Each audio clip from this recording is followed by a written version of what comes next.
सार्वजनिक कायस्थ प्रभू मंडळ विलेपार्ले यांच्यावर मी कार्यवाह डॉक्टर आशुतोष कदम आपले सरांचे सहर्ष स्वागत करतो. आपण गेले कित्येक महिने हा एक नवीन उपक्रम विचारमंथन राबवतो. आणखीन त्या विचारमंथनच्या अंतर्गत आपण बऱ्याच वक्त्यांना आजपर्यंत ऐकले. आपले वक्ते होते कर्नल निलेश पाथरकर. आणखीन तुम्ही सगळ्यांनी त्यांचं लेक्चर आणि त्यांचे सगळे रोमांचक जे प्रसंग वर्णन करून सांगितले ते अनुभवच आहेत. आज आपले वक्ते आहेत केदार गोरे आणि ते बऱ्याच ॲक्टिव्हली या क्षेत्रामध्ये काम करतात. आपल्याला ते आज या विचारमंथन माहितीसाठी लाभले आहेत आणि त्यांची मी थोडीशी तोंडओळख करून देतो. Kedar Gore has been actively engaged in wildlife conservation and environmental protection work for over 2 decades. A passionate bird watcher since his age of 10, Kedar was drawn into full-time conservation profession in 1996. Then he completed his master's degree in zoology. He also holds a postgraduate diploma in management, a diploma in conservation biology, and a certificate in interpretation and conservation education, and a certificate in wetlands management. He has been actively involved in wildlife conservation and environmental protection work for over 2 decades and has worked with leading environmental NGOs such as WWF India, PERI, TERI, and the Corbett Foundation. His overall area of wildlife coexistence, biodiversity preservation, climate change mitigation, sustainable livelihoods, conservation, education, advocacy and awareness. Kedar has been fascinated by natural history and takes particular interest in studying alien diversity and landscape ecology. Kedar joined the Corbett Foundation in 2009 as a director, where he has been instrumental in launching and successfully implementing several landscape level conservation programs in Uttarakhand, Gujarat, Maharashtra, Madhya Pradesh, Assam and Manipur, benefiting various flagship species such as tiger, elephant, great Indian bustard, lesser florican, common leopard, pangolin, sloth, deer, etc. Kedar has extensively traveled all across the length and breadth of India to more than 100 protected areas and wilderness landscapes including the Western Ghats, Himalayas, deserts in Gujarat and Rajasthan, mangroves, deltas of Sundarbans, Satpura Hills and Deccan Plateau. Kedar has received NUFFIC Fellowship of the Netherlands government in 2009 and 2012 and is a former fellow of the International Visitor Leadership Program 2010 of the US Department of State.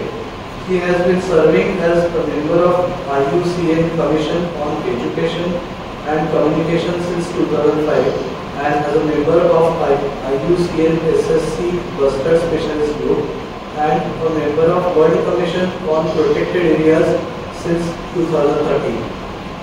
He also serves as a member of BNHS Governing Council 2022 to 2026 and BNHS Conservation Committee and BNHS Publications Committee since 2021. He is a visiting faculty at Amity Institute of Forestry and Wildlife and a member of sub-jury for the Habitats Trust. Kedar is passionate about conservation photography and raises conservation issues through his articles, blogs and photographs in repeated publications, and his innumerable national trails, camps and talks for nature lovers of all age groups.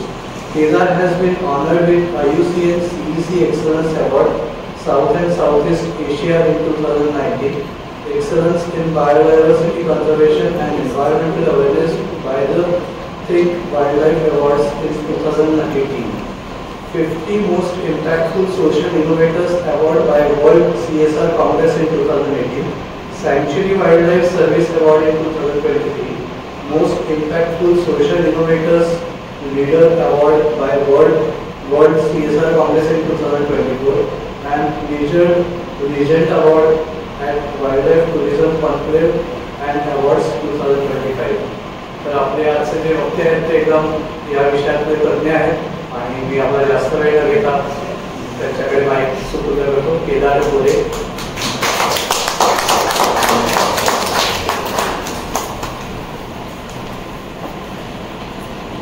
धन्यवाद doctor. मंडळाचे खूप खूप आभार.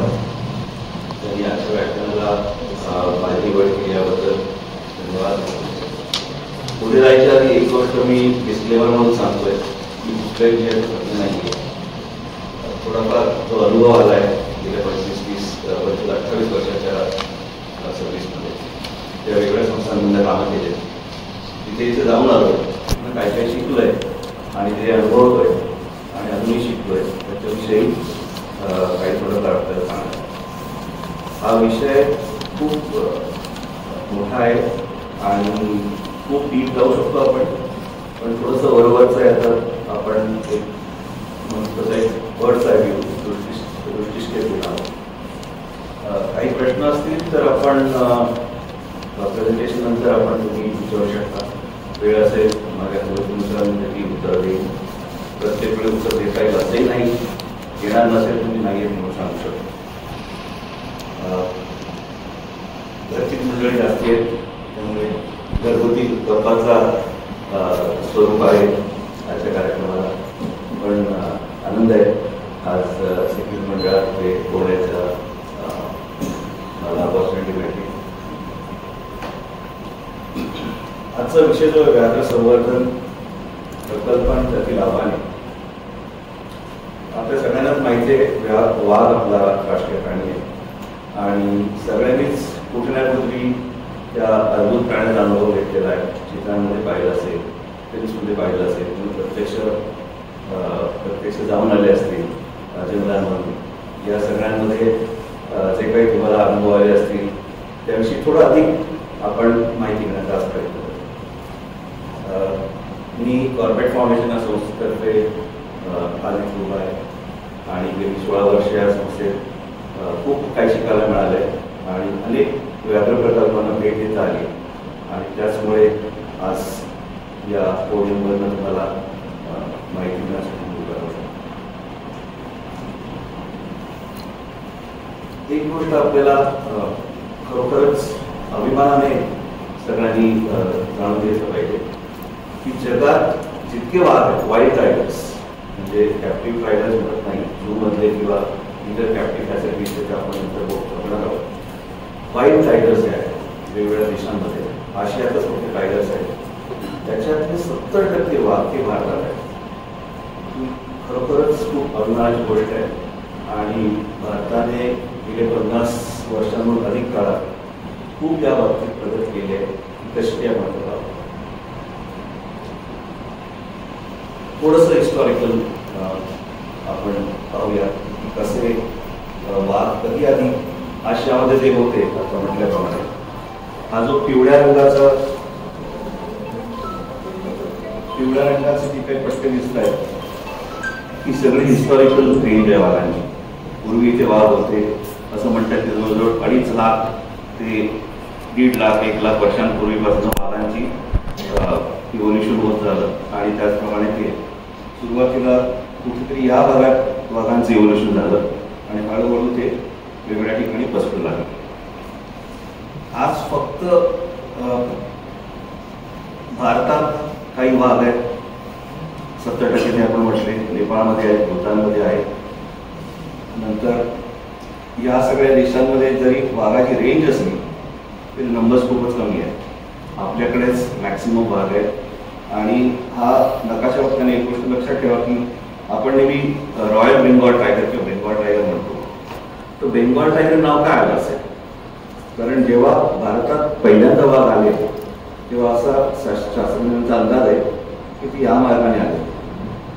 तर entry point was Bengal आणि म्हणून त्याला Bengal टायगरचं नाव आहे. पण आता बेंगॉल टायगर टायगर म्हणतात, काही जण इंडियन टायगर म्हणतात. जेव्हा इव्होल्युशन झालं तेव्हा एकूण 9 सबस्पीसीज उपप्रजाती वाघांच्या वेगळ्या प्रकारे वेगळ्या ठिकाणी आल्या. पण आज त्यातल्या 3 नामशेष आल्या आणि फक्त 6 बाकी आहेत आणि त्यातलं ऑफकोर्स हा जो बेंगॉल टायगर आहे त्यातल्या सगळ्यात जास्ती आहे कारण भूतान, नेपाळ आणि इंडिया ऑफकोर्स आणि बांगलादेश या 4 देशांमध्ये बेंगॉल टायगर असतात. बाकी हे अगदी साऊथ चायना टायगर काही 50 ते 100 असतील, इंडो चायनीज पण असे 100 असतील, सायबेरियन टायगर्स काही 300-400 आसपास आहेत, मलायन टायगर आणि सुमात्रियन टायगर कितीच दुर्दशा आहे. सो साऊथ ईस्ट एशिया हे ज्या कंट्रीज आहेत इथे वाघांची प्रचंड प्रमाणात शिकार होते आणि त्याचा भरपूर प्रमाणात वापर होतो. वाघाचा प्रत्येक अवयव मिशीपासून शेपटीपर्यंत दात, नखं जे काही मिळेल ते त्या सगळ्यापासून चायनीज ट्रेडिशनल मेडिसिन यामध्ये त्याचा वापर होतो. आणि त्याचमुळे भारतात सुद्धा जे वाईल्ड टायगर्स आहेत त्यांच्यावर कायमच कोचिंगचं एक टांगती तलवार असते. आणि नंतर आपण पाहणार आहोत अनेक असे शेकडो वाघ आजपर्यंत कोचिंगमुळे नाहीच झाले. ऑफकोर्स आपला राष्ट्रीय प्राणी आहे आणि म्हटल्याप्रमाणे भारत, नेपाळ, भूतान, बांगलादेश या 4 देशांमध्ये आढळतात. आणि तर भारत आणि व्याघ्र संवर्धन आपल्या देशामध्ये जे पूर्वी वाघ होते असं म्हणतात की 1900 दशकाच्या आसपास 40,000 वाघ.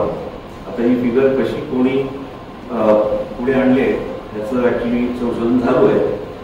कारण एस्टिमेट करताना आत्ताची जी पद्धत आहे जी एक्झॅक्ट एन्युमरेट होत आहे कॅमेरा ट्रॅकिंगमुळे, तर ती पद्धत त्यावेळेस नव्हती. त्यामुळे 40,000 फिगर कशी आली कदाचित माहीत नाही. असतील 15,000 असतील, 20,000 असतील, कदाचित एखाद्याने एस्टिमेट लावला असेल असंही असू शकेल. पण पॉईंट इज की खूप वाघ. त्याच्यानंतर जेव्हा 1960-70च्या आसपास असं लक्षात आलं की वाघाची संख्या खूपच कमी झाली आणि कमी होऊन ती 2000च्याही खाली गेली. आता ही 2000 हा जो फिगर आहे हा सुद्धा कदाचित एक्झॅजरेटेड असू शकेल. कारण त्यावेळेस जेव्हा वाघ मोजायचे ते कसे त्यांच्याप्रमाणे मोजायचे आणि ठस्यांची घेतली क्लासिकल क्लास घेऊन ते मॅच करून वाघांची संख्या केली जायची. आता एक गमत म्हणून सांगतो, एका अतिशय प्रख्यात शास्त्रज्ञांनी डॉक्टर उल्हासकार त्यांनी या मेथडला चॅलेंज केलं. एका पिंजऱ्यामध्ये त्यांनी एक वाघ ठेवलेला आणि तो वाघ फिरत होता आणि त्याचे वेगळे क्लासिकल क्लास घेतले आणि वेगळ्या एक्सपर्ट्सना पाठवले. त्यावेळेचे एक्सपर्ट्स होते कोणी, आणि एकच वाघ होता तो फिरलेला होता. कोणी ते सांगितलं की 2 वाघ आहेत, कोणी सांगितलं 4 आहेत, कोणी 9 आहेत. सो ही जी एस्टिमेट आहे 2000चं ते सुद्धा जास्ती असू शकतं किंवा कमी असू शकतं. मोजलेलं नाही आहेत प्रत्येक वाघाचा काय ठसा रस्त्यावर नाही. एनिवेज पॉईंट असा आहे की कमी झाले होते 40,000. आपण जर ती फिगर रॅशनल धरली तर 2000 खूपच कमी झालं. आणि ही घट जेव्हा लक्षात आली तेव्हा साधारण 1973 साली मुंबई इंडियामध्ये प्रोजेक्ट टायगर किंवा व्याघ्र प्रकल्पाची सुरुवात झाली. ब्रिटिश काळात आणि त्याही आधी भरपूर वाघ मारले. आता ही फिगर तुम्ही बघू शकता. नुसती 1875 ते 1925 दरम्यान 80,000 वाघ मारले.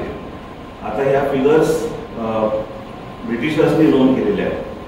होऊ शकतं की बऱ्याच प्रमाणात ती खऱ्या फिगर्स असतात. पुढे एक्झॅजरेट कोणीतरी केलं असेल एखाद्या कर्नलनी किंवा कोणी अजून कोणी असेल त्यावेळेस की त्याला सांगायचं असेल की माझे 700 मारले पण मी 1000 वाघ मारले. तर अशा प्रकारे थोडी एक्झॅजरेट फिगर असू शकते. पण 1000 वाघ मारले ही वस्तुस्थिती आहे. उदयपूरच्या महाराजांनी किमान 1000 वाघ मारले. सरगुजा महाराजांनी 1150 वाघ. सरगुजा ही जागा आहे जिकडे शेवटचा चित्ता, भारतातला शेवटचा चित्ता मारला गेला. सो आपल्याकडे जेवढे रॉयल फॅमिलीज होते शिकार ते भरपूर करायचे आणि शिकारीसाठी जंगलही राखायचे आणि तर त्यामध्ये वाघ भरपूर मारले गेले. पण ती जी जंगलं राखली गेली आज त्यातली जवळजवळ 80% जंगल आज रायगड आहे. रणथंबोर घ्या, बांधवगड घ्या, कुठलंही जंगल घ्या, त्याच्यामध्ये कानामध्ये असेल किंवा ते नवाब असेल किंवा कुठल्या तरी एक रॉयल फॅमिली असेल त्याने ते राखलेली जंगल आहे. हे बघा शेवटचं ते पोस्ट इंडिपेंडन्स आहे 65 to 67. ती फिगर ॲक्युरेट आहे. 4100 वाघ आणि बिबट्यांच्या कोचिंग झालेलं आहे आणि हे आपल्या कस्टम्सकडनं मिळालेले फिगर्स आहेत. सो कुठल्या लेवलला वाघाचं कोचिंग चालत होतं हे आपण पाहू शकतो. सो 1969 साली IUCN या संस्थेचा आता माझ्या इंट्रोडक्शनमध्ये उल्लेख झाला. त्या संस्थेने एक त्यांची जी 10th ॲन्युअल जनरल बॉडी आहे ती इंडियामध्ये होतं आणि त्यासाठी इंदिरा गांधींना आमंत्रण दिलं. त्यांनी ती पूर्ण जनरल बॉडी अटेंड केली आणि त्यामध्ये हायलाईट केलं WWF आणि IUCN संस्थांनी की वाघांची संख्या खूपच आणि अवस्था खूपच दयनीय आहे भारतामध्ये आणि जर वाघ वाचवायचे असेल तर India is the only option. आणि फॉर्च्युनेटली इंदिरा गांधींनी त्यावेळेस ह्या गोष्टी सिरियसली घेतल्या आणि 1973 साली एक ते 1972 साली पहिला Indian wild life protection act आला आणि 1973 साली प्रोजेक्ट टायगर लॉन्च केला. प्रोजेक्ट टायगर जेव्हा लॉन्च झालं तेव्हा त्याच्यामध्ये सुरुवातीला 9 नॅशनल पार्क्स निवडले होते. त्यातले काही आपण गेलो असू, तानाचा एक आहे, रणथंबोर आहे, सुंदरबन आहे, असं काही नॅशनल पार्क्स आहेत आणि त्यावेळेस त्यांची एरिया फक्त 9100 स्क्वेअर किलोमीटर एवढी होती. पण त्याच्यासाठी लागणारा जो निधी आहे तो WWF या संस्थेने दिला होता आणि एक फारच ॲम्बिशियस प्लॅन होता आणि त्या ॲम्बिशियस प्लॅन इतका सुंदर प्रकारे नंतर राबवला गेला. त्यात काही चॅलेंजेस आले नाही असं नाही, पण तरीसुद्धा ओव्हरऑल जर आपण पाहिलं तर वाघांची आजची काही स्थिती आहे ती फक्त आणि फक्त प्रोजेक्ट टायगर लॉन्च केल्यामुळेच आहे. भारतात आत्ता सध्या परिस्थिती काय आहे तर 58 टायगर रिझर्व्स आहेत आणि 84,000 जवळजवळ 44 स्क्वेअर किलोमीटर त्यांच्या पूर्ण एरिया आहे, जी फक्त 2.5% आहे भारताच्या जॉग्राफिकल एरियाच्या फक्त 2.5%. जेव्हा आपण अजूनही बरंच काही वाघांसाठी करायची आवश्यकता आहे, वाघांसाठीच नाही पण इतरही वाईल्ड लाईफसाठी करण्याची आवश्यकता आहे असं लक्षात येते. भारतातील 35 ते 40% वाघ हे टायगर रिझर्वच्या बाउंड्रीच्या बाहेर आहे. म्हणजे टायगर रिझर्व नुसते वाचून काम होणार नाही आहे, त्याच्या पलीकडे जी जंगलं आहेत, 2 टायगर रिझर्वना जोडणारी, 3 टायगर रिझर्वना एकूण जोडणारे जे कॉरिडॉर्स आहेत, त्या कॉरिडॉर्सचं त्या जंगलांचं सुद्धा तितक्याच स्ट्रिक्टली प्रोटेक्शन करायला हवं तरच वाघाचं लॉंग टर्म कन्झर्वेशन होणार आहे. आता भारतातील वाघांना अधिवास देऊ शकणाऱ्या एकूण फॉरेस्ट किती आहे बघा. ज्या फॉरेस्टमध्ये वाघ राहू शकतात 3,80,000 स्क्वेअर किलोमीटर आणि ही ॲक्युरेट फिगर आहे. शास्त्रज्ञांनी अभ्यास करून मॉडेलिंग करून काढलेलं आहे. पण त्याची फक्त 20% आज प्रोटेक्टेड फॉरेस्ट आहे. बाकी ठिकाणी रिझर्व्ह फॉरेस्ट असेल, सोशल फॉरेस्ट असेल, फॉरेस्ट डेव्हलपमेंट कॉर्पोरेशन असेल किंवा रेव्हन्यू डिपार्टमेंटची फॉरेस्ट असेल. पण हे वाचवणं अतिशय आवश्यक आहे. भारताचा जो जॉग्राफिकल लोकेशन आहे ती फार युनिक आहे. कारण एशिया प्लेटला इंडियन सब कॉन्टिनेंट येऊन आदळल्यानंतर त्यात बरेच काही बदल झाले आणि त्यामुळे हिमालय पर्वताची निर्मिती झाली आणि त्यानंतर काही आपल्याकडे युनिक जॉग्राफिकल फीचर्स आहेत. सह्याद्री आहे, मध्य भारतामध्ये विंध्य आहे, सातपुडा रेंज आहे, ईस्टर्न घाट्स आहे, वेस्टर्न आला आपल्याला डेझर्ट्स आहे. पूर्ण हिमालय आपण पाहिलं तर प्रचंड वैविध्य आहे. म्हणजे तेराईपासून अगदी थेट माउंट एव्हरेस्टचा बेस कॅम्प म्हटलं तरी कितीतरी हजारो पटीने त्याच्यात डिफरन्स आहे, वेगवेगळ्या प्रकारचे प्राणी आहेत. या ठिकाणी विशेष करून लक्ष द्या की बांगलादेश आणि हा जो वेस्ट बेंगॉलचा जो एरिया आहे तिकडे मॅनग्रोव्ह फॉरेस्ट आहे, सुंदरबन ज्याला आपण म्हणतो. आणि अतिशय वेगळ्याच प्रकारची परिसंस्था आपल्याकडे मुंबईत सुद्धा मॅनग्रोव्ह आहेत.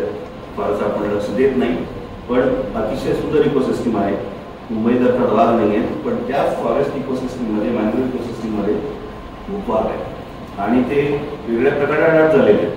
त्या तिकडचे वाघ खेकडे सुद्धा खातात, माकडं खातात, पण त्यांना जे मिळेल ते खाण्याची त्यांच्यात असतात, त्यांना अनुकूल झालं.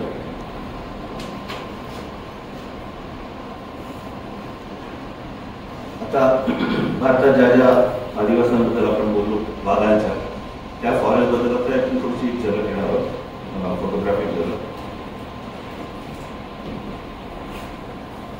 आपण सगळेजण आंबोलीला गेलो असो एकदा तरी, महाराष्ट्राचे हिल स्टेशन.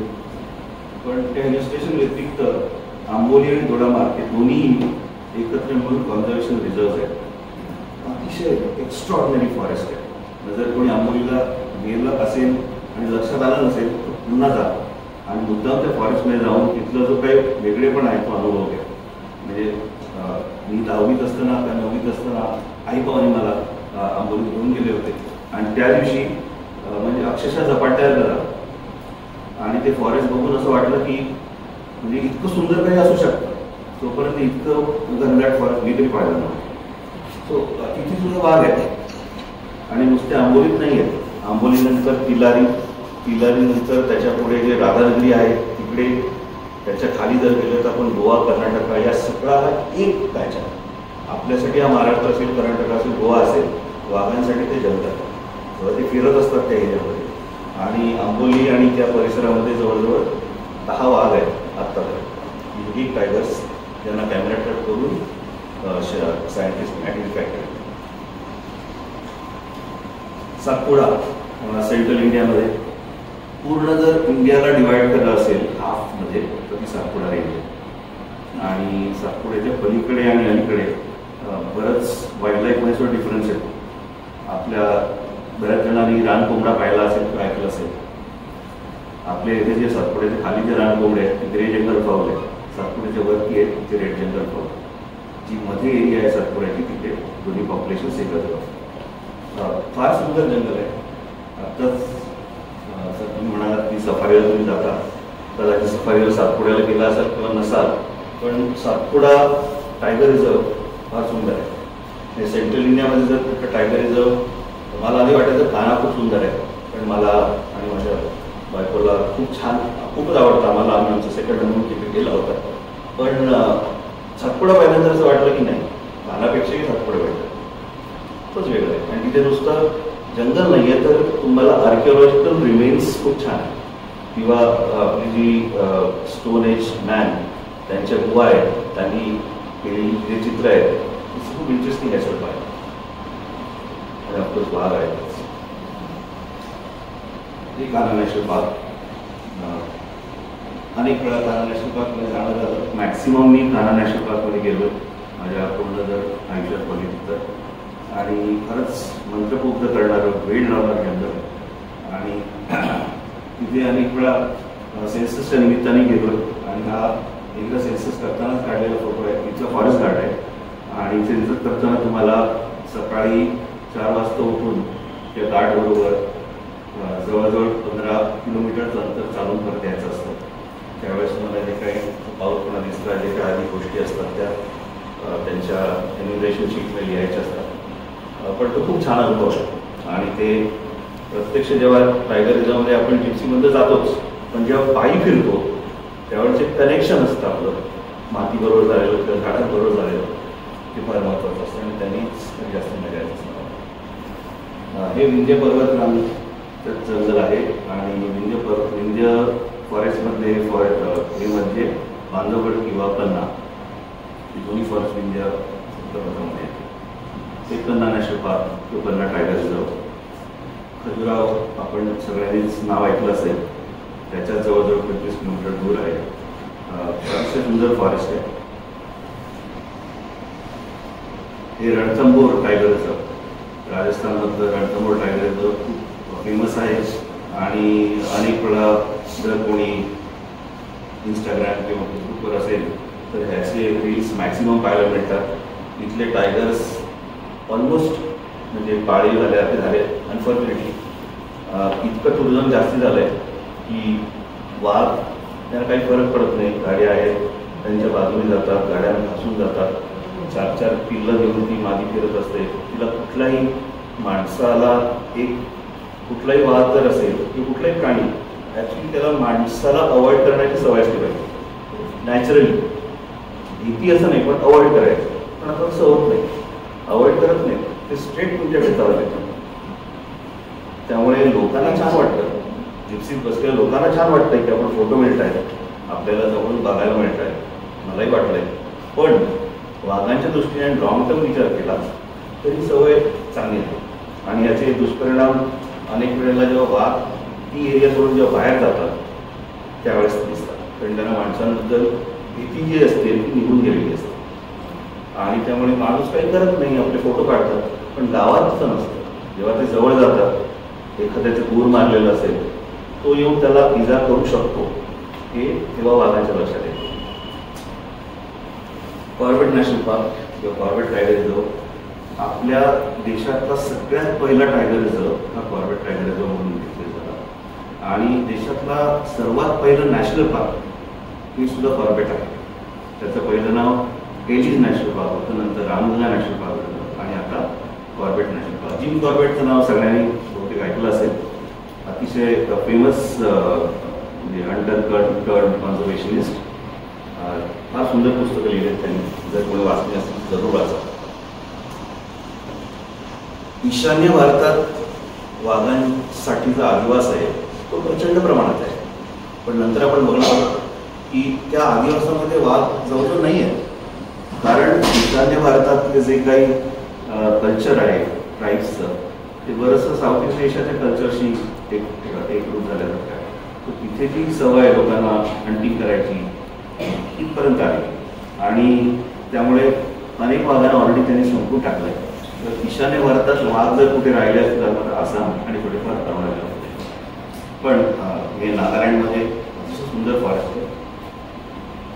हे मणिपूरचं तमेंगलाँग इथे सुद्धा फार सुंदर फॉरेस्ट आहे. आणि या सगळ्या ठिकाणी जाणं कठीण आहे, पण तुझं इन्फ्रास्ट्रक्चर आता राहिलं नाही आहे. आणि मणिपूरमध्ये आज विकायचं आता त्यानंतर कठीणच झालं कोणाचं. पण मी म्हटलं ॲटलिस्ट तुम्हाला फोटो तरी दाखवू शकतो. पण अतिशय सुंदर फॉरेस्ट आहे आणि अनुभव घेण्यासाठी. मेघालय, खासी हिल्स या ठिकाणी वाघ राहू शकतात, पण प्रत्येक वेळी कुठल्याही फॉरेस्टचं समीकरण वाघाशीच केलं पाहिजे असं नाही. वाघ आहे म्हणजे फॉरेस्ट इम्पॉर्टंट आहे का तसं नाही. त्याचा आपलं स्वतःचं काहीतरी एक युनिकनेस आहे. सो खासी हिल्समध्ये असे काही स्पीसीज आहेत वनस्पतींचे की जे दुसरीकडे कुठे सापडणार नाही आहेत, देशातच नाही जगात पण नाही. त्यामुळे ते इम्पॉर्टंट आहे. आपल्या म्हणजे अख्ख्या जगामधनं बायोडायव्हर्सिटी हॉटस्पॉट्स आहेत 34. नाही ॲमेझॉन असेल, कॉंगो बेसिन असेल, असे अनेक आहेत, 34 आहेत. इंडियामध्ये 4 आहेत. त्यातलं western Ghats, Himalayas, Indo Burma hotspot जो हा आहे नॉर्थ ईस्टचा, आणि नंतर जो निकोबार आयलँड्स आहे, निकोबार आणि अंदमान आयलँड्स, ते कम्प्लिटली वेगळं आहे. तिथे आता वाघ नाही आहेत. पण हे सगळे हॉटस्पॉट्स आपले इथे आहेत आणि ते आपल्याकडे चांगले कायदेही आहेत, त्यांना वाचवण्याचं चांगलं कामही चालू आहे. हा फोटो मी काढलेला नाही आहे, फोटोग्राफरचं नाव दिलं आहे. पण हे सुंदर वाटतं. हे मगाशी म्हटल्याप्रमाणे हे सगळं मॅनग्रोव्स आहे. ते बघा चिखल तुम्हाला दिसतोय, मॅनग्रोव्स हे मेट्रोपोजवर येतात, तेही तुम्हाला दिसत आहेत. इथले वाघ जवळजवळ ॲम्फिबियस लाईफ असतात. म्हणजे एका नदीत, एका आयलँडवरनं दुसऱ्या आयलँडमधनं आयलँडकडे नदीतनं पोहत जाणं आणि सगळं खारं पाणी. आणि प्रचंड मोठमोठ्या मगरी आहेत, सॉल्ट वॉटर क्रोकोडाईल्स. साईज म्हणजे कारण इथून इतकी असू शकते, इतक्या मोठ्या मगरी आहेत. किंग कोब्राज आहेत आणि खूप युनिक फॉरेस्ट आहे. म्हणजे असं गेल्यानंतर वाटतं आपण काहीतरी वेगळ्या विषयात आहोत. आता आपण बघणार आहोत की आज वाघांची काय परिस्थिती आहे. हा वाघ ही वाघ म्हणजे सगळ्या टायगर्स ही नागरहोळे नॅशनल पार्क किंवा कबिनीचं जे फॉरेस्ट आहे कर्नाटकामध्ये तिथली आहे. आता या नकाशाकडे आपण जर पाहिलं तर लक्षात येईल की इंडियामध्ये एकतर आज जे 2022चा जो रेग्युलेशन झालं होतं त्याप्रमाणे 3682 वाघ आहे. ही ॲव्हरेज फिगर आहे. बरं एक्झॅक्टली एवढे वाघ असं आपण नाही म्हणता येणार. ह्याच्यात 300-400 कमी, 300-400 जास्ती असू शकतात ही ॲव्हरेज. आता ही जी राज्य आहेत ना, या सगळ्या राज्यांमध्ये 100पेक्षा जास्त वाघ आहे. सो तिथे एक पोटेन्शियल चांगलं आहे. बाकी ही जी राज्य आहेत त्या सगळीकडे 100पेक्षा कमी आहे. 100 म्हणजे झारखंड, ओडिशा, तेलंगणा असं जर घेतलं, आंध्र प्रदेश वगैरे किंवा गोवा, इथे तर म्हणजे 10च्याही कमी आहे. जंगल नाही आहे तशातला भाग नाही, जंगल आहे, फक्त काही प्रॉब्लेम्स आहेत. आता तुम्ही जर झारखंड किंवा ओडिशा, तेलंगणा म्हटलं तर तिथे भरपूर प्रमाणात इन्सर्जन्सी आहे, माओइस्ट लोक आहेत, त्यांनी काबीज केलेली आहे अनेक जंगल. त्यामुळे तिथे फॉरेस्ट डिपार्टमेंट जात नाही. तिथे काय होतं हे अर्ध्या लोकांना माहीतच नाही आहे. फॉरेस्ट डिपार्टमेंट गेलंच नाही, पोलीस गेलं नाही तर ऑब्व्हियसली पोचिंग आणि या गोष्टी होऊ शकतात. सो एक मोठा प्रॉब्लेम आहे तिकडे. पण आत्ता जे काही वाघांचं चांगलं चालू आहे प्रदेशामध्ये हे सगळे करते.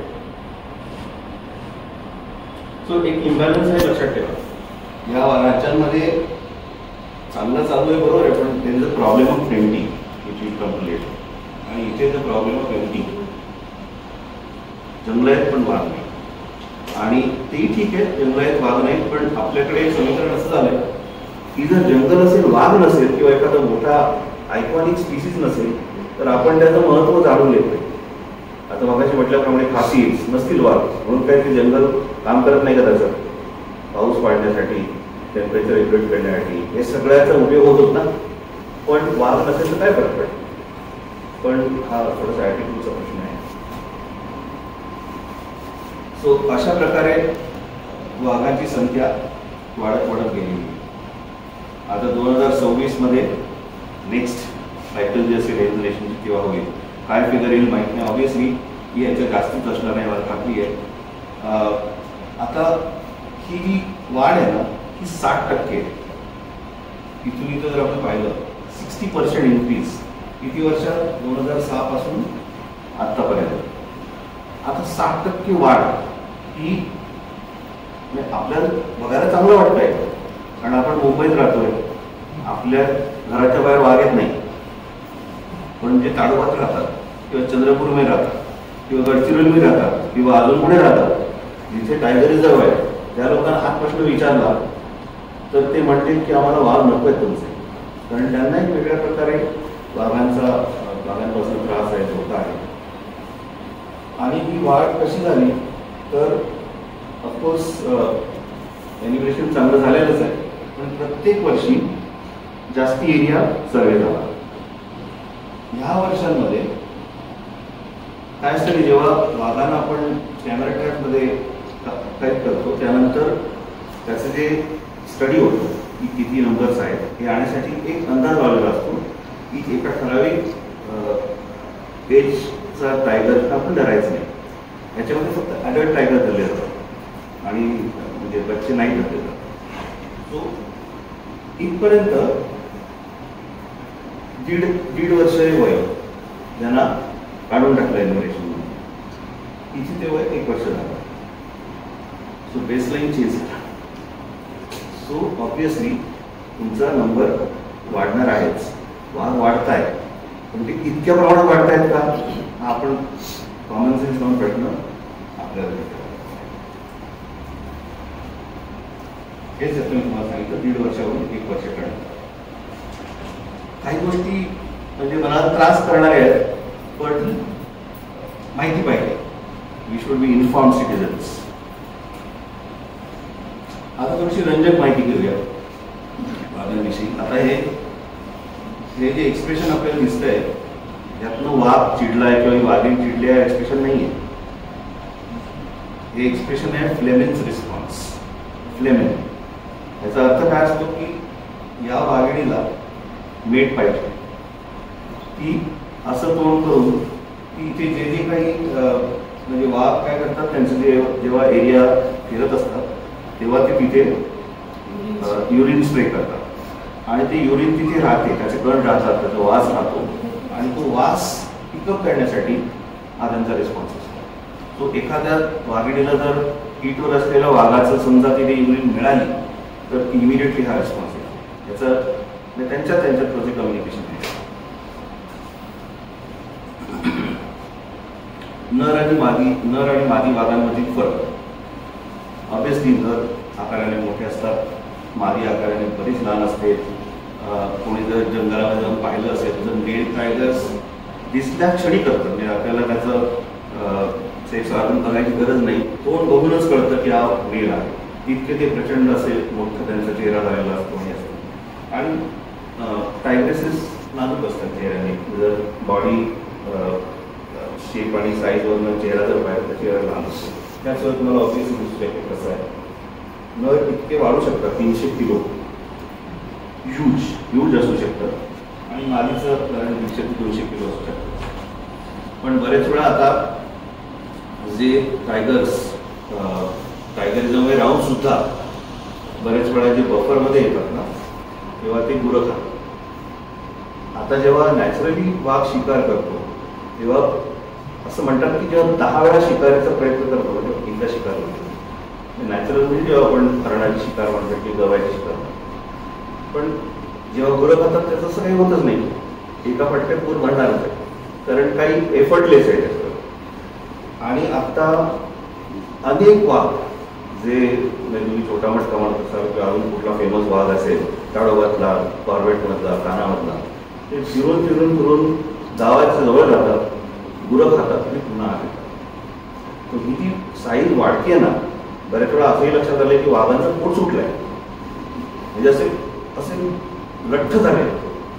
असं कधीच कुठल्याच नॅचरली कुठल्या जनावरांमध्ये आपल्याला दिसणार नाही, जर त्याचा जे काही बिहेवियर आहे ते कुठेतरी माणसाशी त्याचा लिंक असेल तेव्हा. सो नुसतंच साईजवर जायचं नाही, म्हणजे ही अनहेल्दी साईन असू शकते. मोठे वाघ ही अनहेल्दी साईन असू शकते. आता मगाशी म्हटलं की आपण वाघ कसे पगमार्क्स बरोबर लोक शोधायचे, पगमार्क्स बघून मग पगमार्क्स जर स्क्वेअर असेल, असं जर टँजंट आपण काढल्या तर स्क्वेअरच झालं इट्स अ मेल, आणि जर टँजंट काढून जर रेक्टँगल झाला तर इट्स अ फीमेल. हे एक स्टँडर्ड मेथड आहे. ठीक आहे, हे इथपर्यंत बरोबर आहे. पण आता तुम्ही बाजूला बघाल ही ओली माती, ह्याच्यामध्ये जेव्हा वाघ पाय देईल तर प्रत्येक वेळेस सेम पैशांनी पाय देईल का? असं होणार नाही. 4 पाय कधीतरी जास्ती होईल, कधी कमी होईल. जास्ती झाला तर ती पगमार्क जो आहे जास्ती फ्लेड आउट असेल, कमी झाला तर कमी असेल. त्यावेळेस इथे मोठा वाघ आहे आणि इथे कमी छोटा वाघ आहे अशी एक समजूत होऊ शकते. सो 100% काय याच्यामध्ये एरर्स जवळजवळ 80% एरर येऊ शकतात. पण ती एक त्यावेळेसची पद्धत होती जोपर्यंत कॅमेरा ट्रॅप्सचं सर्वे हे विकसित झालं. सो असे कॅमेरा ट्रॅपचे फोटो निघालेले असतात. कुठेतरी झाडांवर एखाद्या ठराविक हाईटवर कॅमेरा ट्रॅप केलेले असतात आणि त्याला इन्फ्रारेडचं वर्किंग असतं. सो कुठलाही प्राणी गेला, इन्फ्रारेड ते कट झालं तर एक्सपोजर येणार. त्यावेळेस कधी कधी फ्लॅश असतात, कधी कधी हा विदाउट फ्लॅश फोटो आहे, त्यामुळे तो असा दिसतो. आणि त्यावेळेस त्या ठिकाणचं किंवा त्या एरिया त्या कोड देऊ शकतो. हा कोड आहे त्या एरियाचा, आणि किती वाजता निघाला आहे, इमेज कुठल्या डेटला निघाला आहे, हे सगळं प्रचंड प्रमाणात म्हणजे लाखो इमेजेस आलेले आहेत, लाखो. आणि त्या लाखो इमेजेसमधनं आपल्याला 3682 फिगर आली. सो खूप खूप प्रचंड प्रमाणात काम केलेलं आहे. अनेक बायोलॉजिस्ट आहेत जे याच्यावर काम करतात वाईल्ड लाईफ इन्स्टिट्यूटचे. प्रत्येक वाघाची जशी आपल्या हाताच्या रेषा वेगळ्या असतात प्रत्येक माणसाच्या, तशी प्रत्येक वाघाची रचना वेगळी असते. इथेही बघा तुम्ही, दोन्ही मेल्स आहेत पण दोन्ही वेगळे आहेत.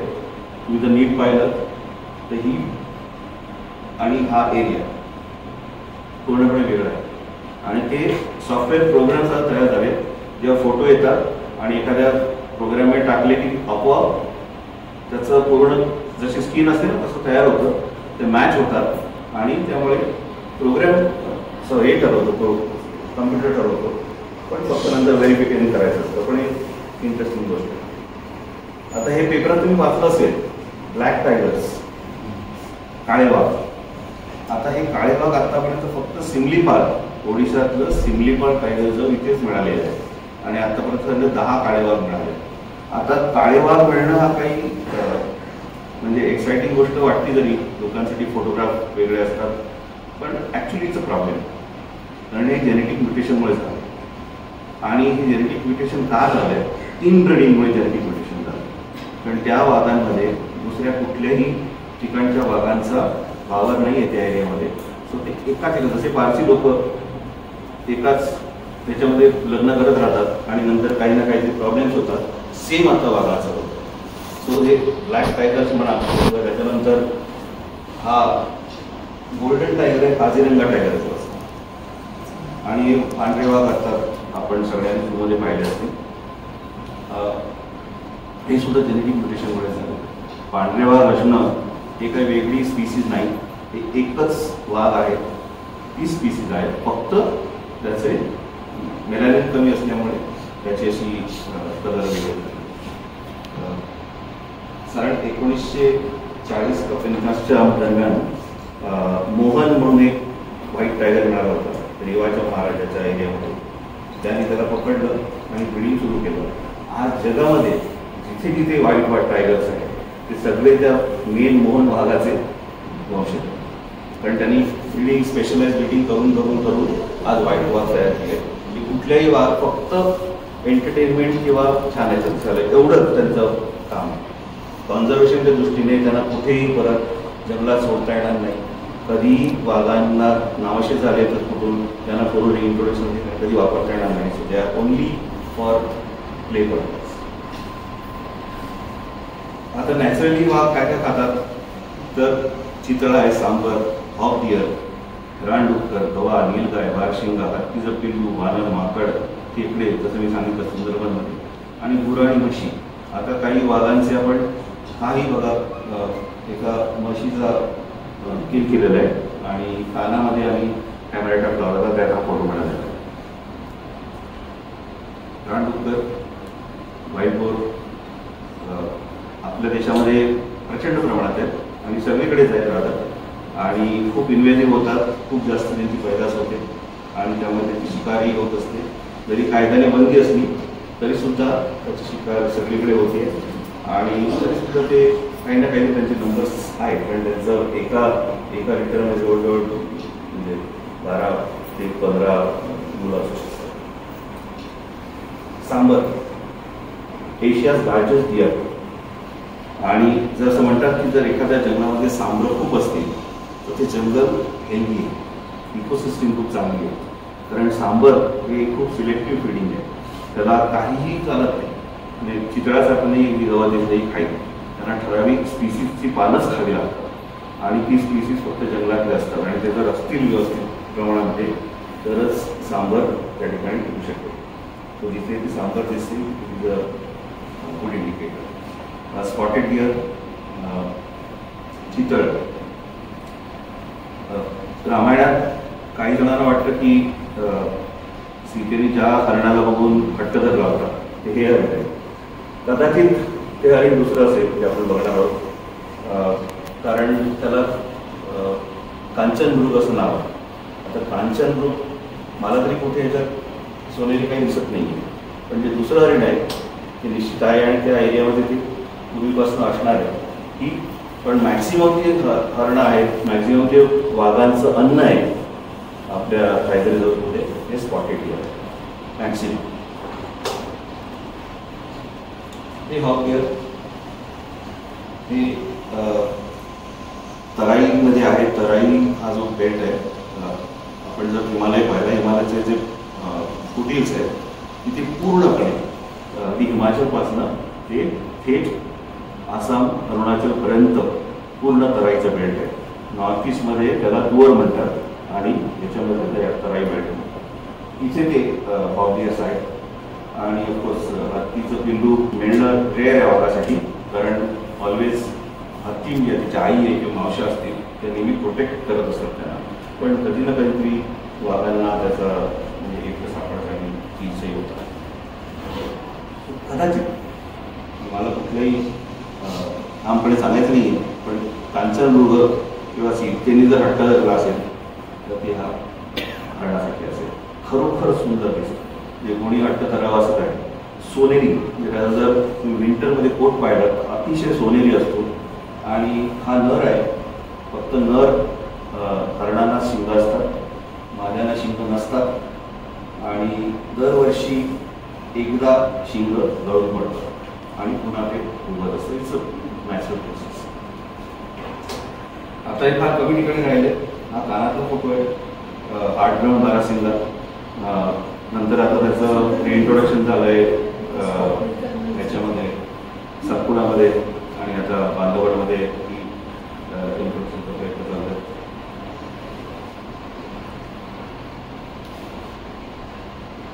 बघा, 98 ते 2024 या कालावधीत 18,000हून जास्ती लाईफस्टॉक किल्स आम्ही डॉक्युमेंट केल्या. 18,000हून जास्ती. आणि त्याच्यामध्ये फक्त टायगर्सचे नाही आहेत, लेपर्ड्सचे पण आहेत. पण स्केल बघा, दरवर्षी 600 ते 700 गुरं मारली जातात आणि ही फक्त 350 गावांच्या आसपास आहे. अशी कित्येकशी गावं जास्त आहेत तिथे आम्ही पोचवू शकत नाही. पण म्हणजे आपल्याला असं वाटतं की वाघ आहे, तो वाघ करणारा मार्केट छान सगळं आलेलं चालू असतं, असं काही नसतं. जंगलामध्ये अनेक गोष्टी डायनॅमिक असतात. आणि म्हणजे जेव्हा जेव्हा आपण जास्ती खोलात जाऊन बघतो त्यावेळेस नुसतेच वाघ बघण्यापलीकडे जाऊन तिथे कॉन्झर्वेशनचा विचार कायम मनात शिकतो. कारण हे असं झाल्यामुळेच ॲक्च्युली बऱ्याच गोष्टींचा वाघांसाठी सुरू होतं. कारण जेव्हा ह्याला प्रोसेस अशी आहे की जेव्हा एखाद्याचं गुड मारलं जातं त्यांना कॉम्पन्सेशन देतो गव्हर्नमेंट. पण ते कॉम्पन्सेशन मिळायला आयडियली मिळायला पाहिजे 2 ते 3 आठवड्यात. पण ते कधी कधी 6 महिने, 8 महिने, वर्षभर सुद्धा मिळत नाही. काही कारणं असतात, डिलेज होतात, प्रोसिजर डिलेज आहेत, कधी कधी ग्रांट आलेली नसते, वॉटेवर. पण त्या काळामध्ये त्या माणसाचा जर राग असेल तो या वाघावर उठू शकतो. तेव्हा अशा वेळेस मग त्याला तिथे सायनाईड टाकणं किंवा अजून काही गोष्टी करणं किंवा एखादी लाईव्ह वायर तिथे ठेवून देणं की वाघ आला की त्याला शॉक लागेल किंवा विष होऊन मारेल. अशा गोष्टी अनेक झालेल्या आहेत, आपण पेपरात वाचवले असेल. आता काही आव्हानांविषयी आपण पाहू. मगाशी मी म्हटल्याप्रमाणे सर्वात मोठं जे आव्हान आहे ते आदिवासांचं विखंडन आहे, हॅबिटॅट फ्रॅगमेंटेशन, डिग्रेडेशन. म्हटलं की 35 ते 40% वाघ बाहेर आहेत आणि फक्त 20% पूर्ण टायगर ऑक्युपाइड फॉरेस्ट आहे, ती फक्त 20% आहे. बाकी जो पूर्ण 80% अजूनही जे टायगर जाऊ शकतात ते गेले नाही आहेत वेगवेगळ्या कारणांनी. अशा प्रकारे जर डेव्हलपमेंट होत असेल तर नुसतं वाघांचाच प्रॉब्लेम नाही, तिथे राहणाऱ्या लोकांसाठीही प्रॉब्लेम.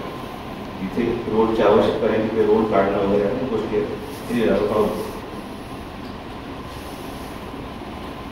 आता आपण काही डेव्हलपमेंटला नाही म्हणू शकत नाही. सगळ्यांना रोड लागतात, सगळ्यांना रेल्वे लाईन लागतात, डॅम्स आहेत, सगळं आहे. पण त्याला काही मिटिगेशन मेजर्सही करू शकतो. वाघ जर क्रॉस करायला हवा असेल की इतर पाणी क्रॉस करायला हवं असेल त्याचे अंडरपासेस केलेले असतात किंवा ओव्हरपासेस केलेले असतात. आत्ता ही टेक्नॉलॉजी प्रगत झालेली आहे आणि सिरियसली गव्हर्नमेंट घेत आहे. पण त्याआधी असं कधीच त्याचा विचार नव्हता.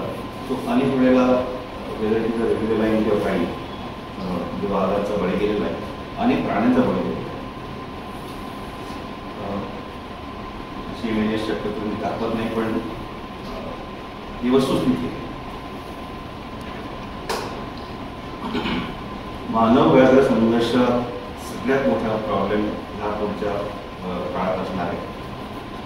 ताडोबामध्ये आपण वाचतो, चंद्रपूर जिल्ह्यामध्ये जे वाचतो की एवढे वाघ आहेत, गुरांवर अटॅक होते, माणसं मारली जात आहेत. त्याचं सोल्युशन काय? कसं म्हणतो? मॅक्झिमम आदिवासी भाग आहे. प्रत्येक घरामध्ये चूल अजूनही पेटते. उज्ज्वला सिलेंडर गेलेलं असेल, उज्ज्वला कनेक्शन मिळालं असेल तरी ते घेतात आणि ठेवून देतात, कारण त्यांना ते सिलेंडर परवडत नाही रेग्युलर वापरण्यासाठी. मग ते जंगलात जाऊन लाकडं तोडणं ऐकतात, त्यांच्याकडे मारलं, पण जेवण टाकलं पाहिजे. मग त्यावेळेस जेव्हा जंगलात जातात त्यावेळेस त्यांच्यावर अटॅक होतात, कारण बाई वाकून लाकडं गोळा करते, त्यांना कुठे बघणार आहे बाजूला काय, किंवा तेंदूपत्ता गोळा करण्यासाठी जात आहे, किंवा महुआच्या फुलं गोळा करण्यासाठी जातात. ही सगळी त्यांना लागणारी NTFP आहेत, त्यांचं एक उदाहरणार्थ साधन. सो त्याच्याकडे ते जाणारच आहेत जाऊन. सो ते कसे जाणार, कसे जाऊ नये, त्याच्यावर काही रेग्युलेशन आणू शकतो का, त्याच्यावर अनेक एनजीओज काम करत असतात. पण मेन कॉज हा. दुसरं म्हणजे गुरं प्रचंड प्रमाणात शेतकऱ्यांनी गुरं आहेत आणि अनेक गुरं आहेत, त्यांचं काही दुधासाठी काही उपयोग नाही. का पाळले? सोशल आपलं स्टेटस वाढावं, हा एक कॉमन उत्तर मिळतं की आज माझ्याकडे 10 गुरु असतील तर मला माझ्या मुलीसाठी चांगलं स्थळ मिळेल किंवा ती जाताना हुंडा म्हणून मला काही 4 गुरु देता येतील. आता ती राहणं लोकांचंही रेग्युलर आयुष्य आहे, त्यांच्यासाठी हेच आहे. आज आपण पैसे देऊ शकतो, दागिने देऊ शकतो, त्यांना शक्य नाही. तर काय कसं डील करणार, तर गुरांना डील करतात. आता पण ही गुरांची कंडिशन जर वाईट तर जर एखादी गाय असेल, गाभण असेल, ती 1 लिटरचं दूध देणार नाही दिवसात मॅक्सिमम. तेव्हा दुधासाठी ते कधी पाळतच नाही. रादर म्हणजे जर आपण ट्रायबल्सचा विचार केला, सेंट्रल इंडियामध्ये असेल किंवा साऊथ इंडियामध्ये असेल, दूध मिळावं म्हणून गाय कधीच कोणी पाळत, पण दूध पिणं हा त्यांचा कॉन्सेप्टच नाही. आपले फक्त आपल्याकडे शहरांमध्ये आणि नॉर्थ इंडियामध्ये आहे, सेंट्रल इंडिया साऊथ इंडियामध्ये अजिबात नाही. पण तरी ते भरपूर गुरं असतात, गुरं जंगलात जातात, हॅबिटॅट नुकसान करतात. त्यांच्यात जर काही आजार असतील, अँथ्रॅक्स किंवा FMD काही असेल, त्याचे इन्फेक्शन दुसऱ्या वाईल्ड ॲनिमल्सला होऊ शकतात. ते सगळे खूप मोठ्या प्रमाणात धोके आहेत आणि त्यामुळे खूप सरकारी यंत्रणासुद्धा याच्यामध्ये लागलेल्या असतात की वॅक्सिनेशन व्हायला पाहिजे वगैरे. पण प्रॉब्लेम खूप जास्त मोठा आहे आणि त्याचे सोल्युशन्स आपण जे देतोय ती मे बी 20% आहे. सो नुसतंच जंगल जात आहे असं नाही आहे, पण अनेक गोष्टी आहेत. आता म्हटलं की तुझी वाई पाहिली मुळे लावून जाते. आता हे नॉर्थ ईस्टचं भाग, एवढी गरज असेल तर लाकडांची चूल जाळायला, पण ती नुसतीच त्यासाठी जाळली जात नाही. मग त्यासाठी आपण गेलोच अजूनही घेऊन येऊया, आपण विकूया. आपण जेव्हा एखाद्या छानशा हॉटेलमध्ये, रेस्टॉरंटमध्ये किंवा रिसॉर्टमध्ये जातो, तिथे आपल्याला तंदूर खायला मिळतं, तिकडे ती लाकडं आलेली असतात. तुम्ही आम्ही सगळे, तुम्ही सुद्धा कधी ना काहीतरी इनडायरेक्टली या जंगलतोडीला रिस्पॉन्सिबल आहे. मी एवढ्यासाठी सांगते की शुड बी इन्फॉर्मेशन. आपल्याला माहिती पाहिजे की आपल्या प्रत्येक वागण्यामध्ये कुठे ना कुठेतरी आपण जंगलावर काही ना काहीतरी टाकतो.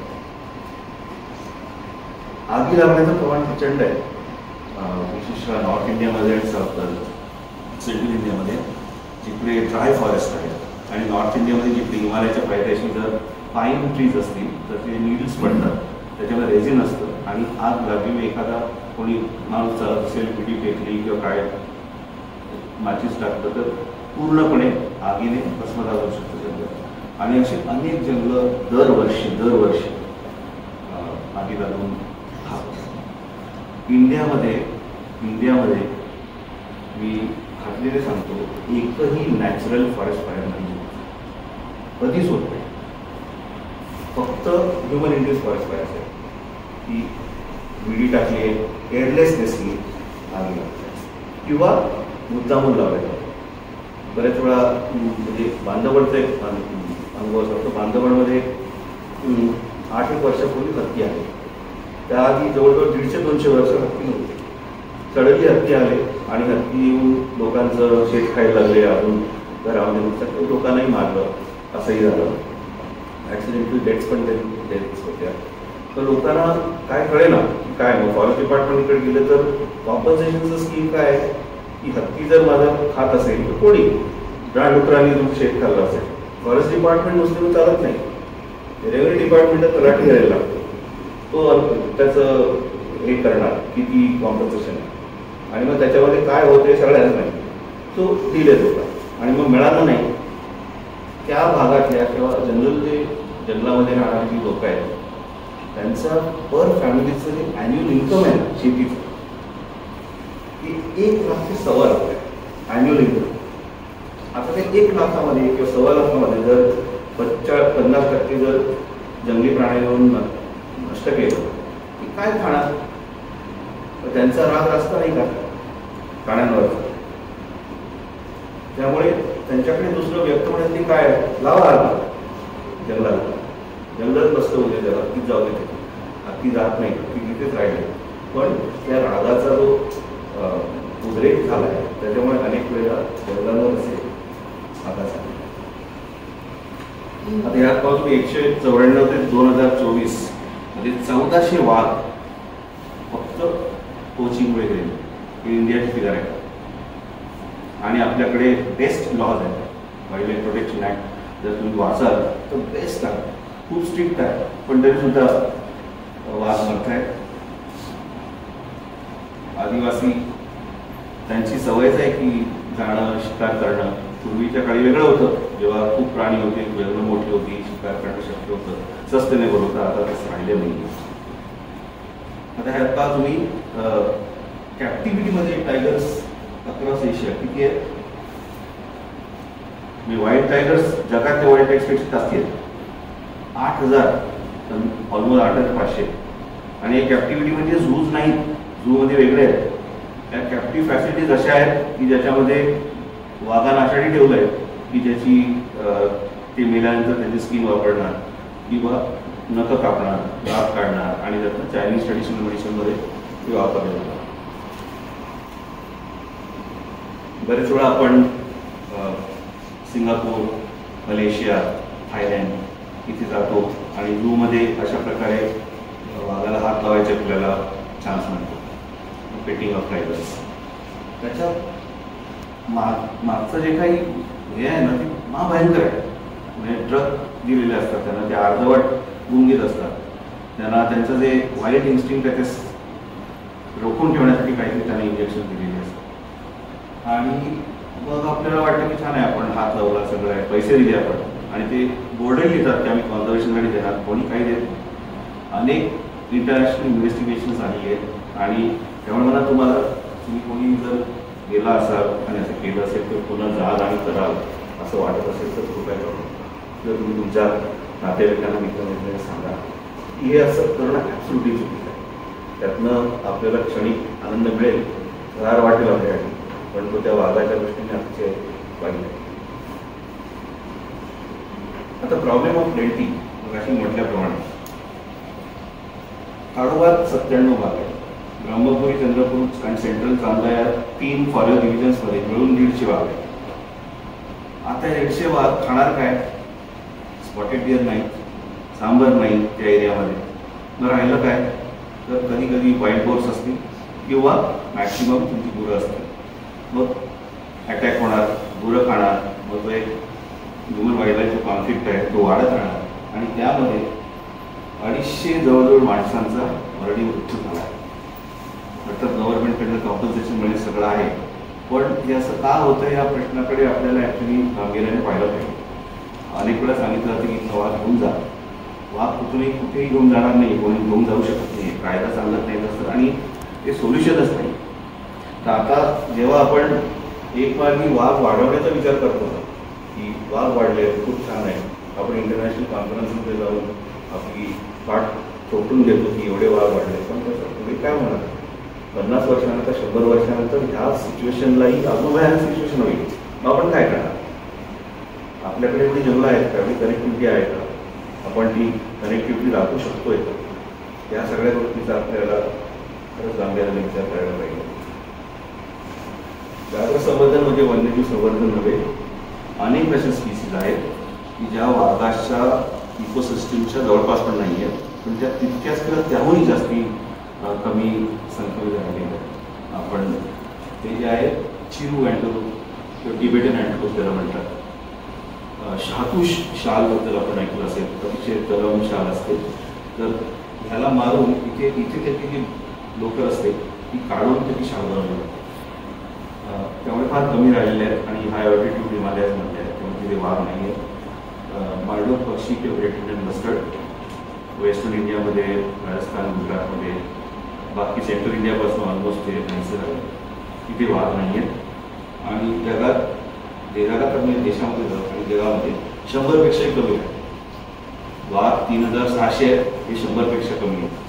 आता कुठे बॅलन्स करायचं? वाघाला जर वाचवायला 200 कोटी देत असतील, त्याला द्यायला कमीत कमी 2000 कोटी पाहिजे. पण 2000 कोटी सोडा, 200 कोटी पण नाही आहे. सोशेबल लॅपिंग असे अनेक आहेत स्पीसीज, जी स्टार्टिंगच्या जवळजवळ 100 निघतील असेल.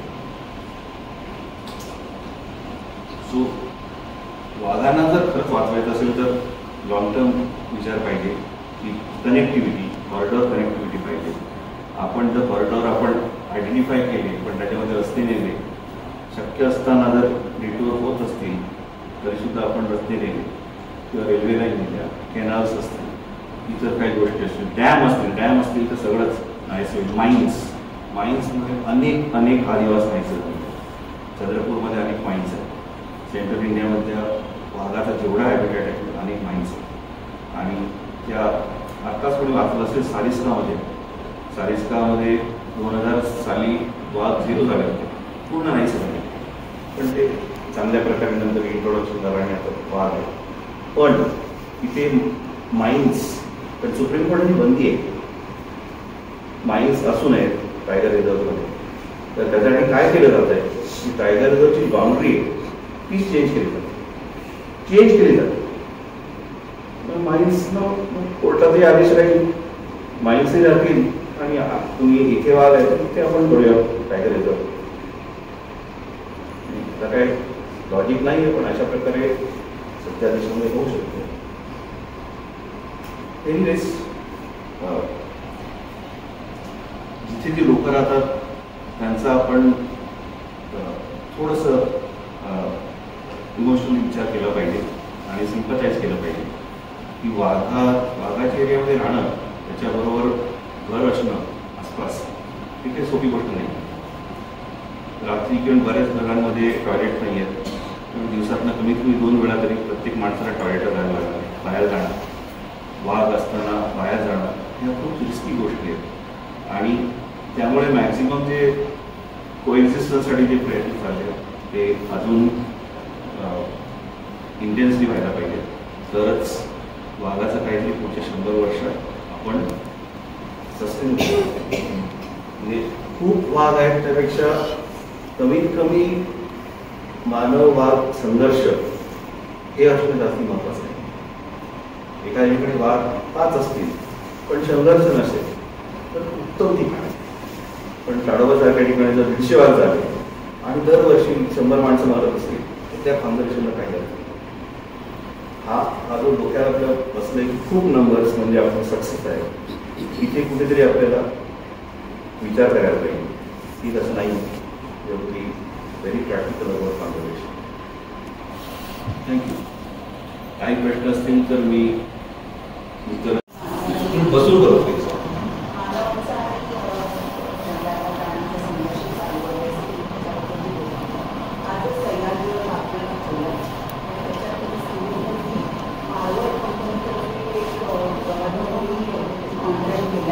माझा ऐकून नाही काय सॉरी.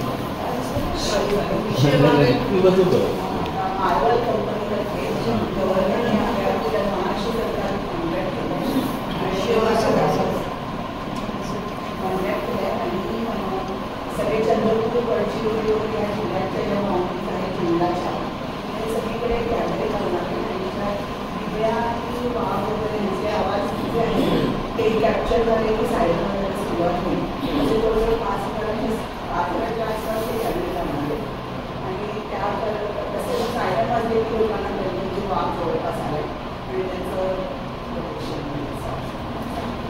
आजच आपली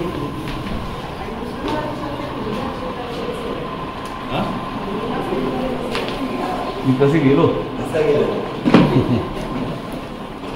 आणि नाही चांगलं आहे. म्हणजे असे प्रयत्न करायला पाहिजे. फक्त काही प्रॅक्टिकल डिफिकल्टी देऊ शकतो. आता जेव्हा म्हटलं की माणूस तर उगाच बाहेर राहत नाही, वाघ कधी फिरणार रात्री किंवा एकदम पहाटे किंवा म्हणजे जेव्हा 7 वेळ असते तेव्हा किंवा रात्री जे फिरत असते. माणूस त्यावेळेस फक्त इमर्जन्सी असेल तर बाहेर जातो, एक तर नेचर्स पाहतो किंवा काही इमर्जन्सी असेल तर बाहेर जातो, अदरवाईज कोणी उगाच बाहेर पडणार. त्यामुळे रात्रीचे सायरन वाजले तर लोकांचा झोपड होईल. त्याच्या व्यतिरिक्त काय होणार असं माझं प्रामाणिक मत आहे. पण असे अनेक ठिकाणी ट्राय केलं आहे. म्हणजे हत्ती आले तर सायरन वाजेल किंवा हत्ती आले तर मेसेज येतात मोबाईलवर. पण मोबाईलवर मेसेज येतो कधी रात्री आपण झोपलो किंवा मेसेज येतो. त्यावेळेस आपल्याला आपण बाहेर जाणार तरच कळेल किंवा हत्ती फक्त घरात आहे. आणि मेसेज आला, हत्ती बाजूला आला, हत्ती तुम्हाला त्याला जर हत्ती काय तर तुमच्या घरात टिकले किंवा तुमच्या घरात काही गोड आहे, फणस पिकले, आंबे पिकले, अजून फळं आहे किंवा महुआ पिकलेली फुलं असते त्याच्या वासाने येतात आणि त्यावेळेस घर तोडून खिडक्या तोडून ते सोडणार जाऊन घेऊन जातात. त्यावेळेस तुम्ही सायरन वाजवा, मेसेज द्या, काहीही होऊ शकतं. आणि होतं काय की लोक गाफील राहतील, प्रॉब्लेम हा आहे आणि गाफील राहून अजून प्रॉब्लेम होऊ शकतो.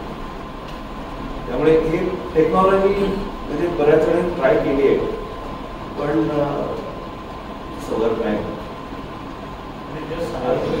जास्त प्राण्यांचे कॉल्स असतात ते तिथल्या लोकांना जास्त कळत असतात आणि त्यांना असं पण कळत असणार जागेची आवश्यकता जागेची आवश्यकता आणि नाही वर्कच नाही.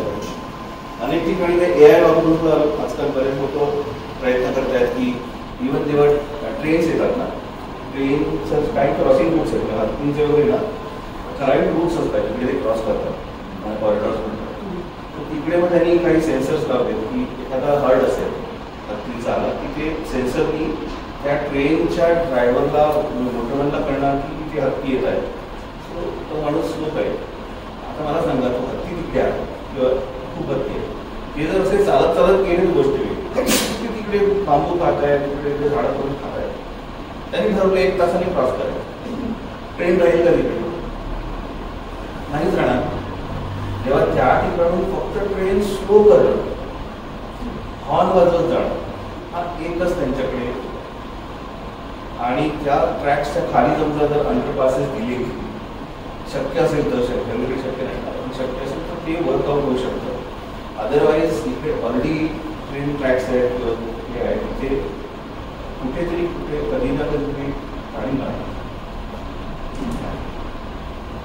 हा प्रकार आहे ना, हा नॉर्थ ईस्ट फ्रंटियर रेल्वे जे आहे तिकडे खूप आहे. वेस्ट बेंगॉलमध्ये, आसाममध्ये असे काही एरिया आहेत किंवा आता सेंट्रल इंडियामध्ये पण काही असे एरिया आहेत आणि ट्रॅक्स आहेत आणि तिथे रथाचा बाग पाहिला तुम्ही ट्रॅक बाग तरी तुम्ही पटकन ट्रॅकवर जाऊ शकतो. हत्तीच हत्ती ट्राय झाला नाही काय नाही. तिचा सेकंड प्रश्न, मी इथे काय करतो? तो ॲक्च्युली काय मी माझा आजोबा कोकणा, माझे मामा मनोहर जास्तेकर ते वाढले आता, पण आम्ही रत्नागिरीच्या जवळ आमचं आजोळ आहे डोंगले नावचं गाव, तिथे मला घेऊन जायचे का आणि ती एक आवड निर्माण झाली. त्यांनीच पक्षी बघायला शिकवलं, पूर्ण आता किती पक्ष्यांचं पुस्तक ऑफ इंडियन बर्ड्स तर बघ आहे बघ. आणि मग त्यातनं आवड निर्माण झाली, पक्षी निरीक्षणाचं आवड निर्माण झाली आणि मग असं जाणवलं की हे खूप आवडतं तर आपण हेच म्हणजे प्रोफेशन म्हणून घ्यावं, समावेश करतो.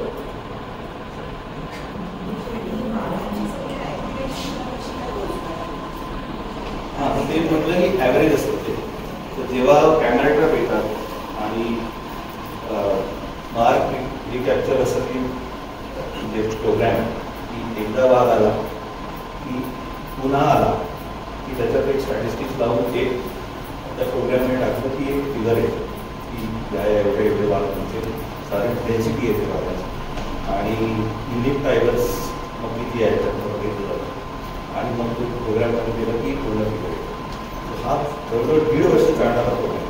म्हणजे इमॅजिन करा तुम्ही इतक्या लाखो जंगलांमधून लाखो किलोमीटर एरियामधून तुम्ही कॅमेरा ट्रॅपची इमेजेस घेताय, ते एकत्र आणताय आणि परत बघायचं आहे तर तुम्ही कम्प्युटरने एरर देऊ शकतो, डुप्लिकेट होऊ शकतो. मग लोक बसून ते ॲक्च्युली मॅच करत असतात. खूप क्लिष्ट काम पण खूप वाईल्ड लाईफ त्याच्यावर काम करतात आणि खूप इंटरेस्टिंग पण आहे. पण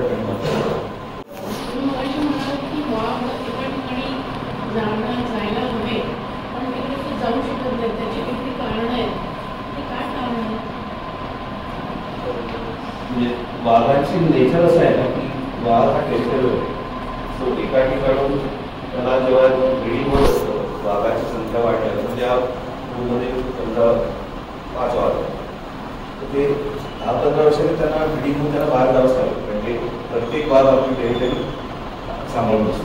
गावी नसेल तो वाद असेल. म्हणजे बाहेर जर गेले तिथे त्यांना आदिवास मिळायला पाहिजे, तिथे त्यांना खाद्य मिळायला पाहिजे, सिक्युरिटी मिळाली पाहिजे. आणि मग ते हळूहळू हे असं वाढत जाणार. कारण तेही मिळवते मागून पुढे जातं. ही जी कनेक्शन्स आहेत, समजा आता पश्चिम घाट आहे, पश्चिम घाटात तेव्हा समजा सह्याद्री टायगर जवळ आहे आपल्या रत्नागिरीमध्ये आणि चिपळूण ते तिकडचे भाग गोवा काय तिकडचे भाग कर्नाटककडून गेले पाहिजे अशी कनेक्टिव्हिटी असली पाहिजे.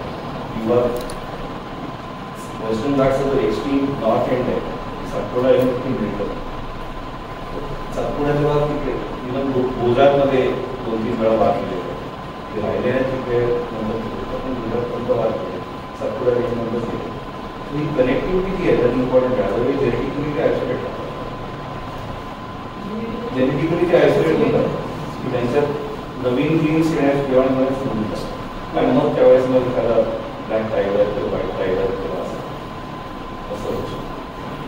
कनेक्टिव्हिटी केलेली होती म्हणजे नॅचरली आहे होतीच आणि आता ती मेंटेन करतात ते सगळं म्हणून.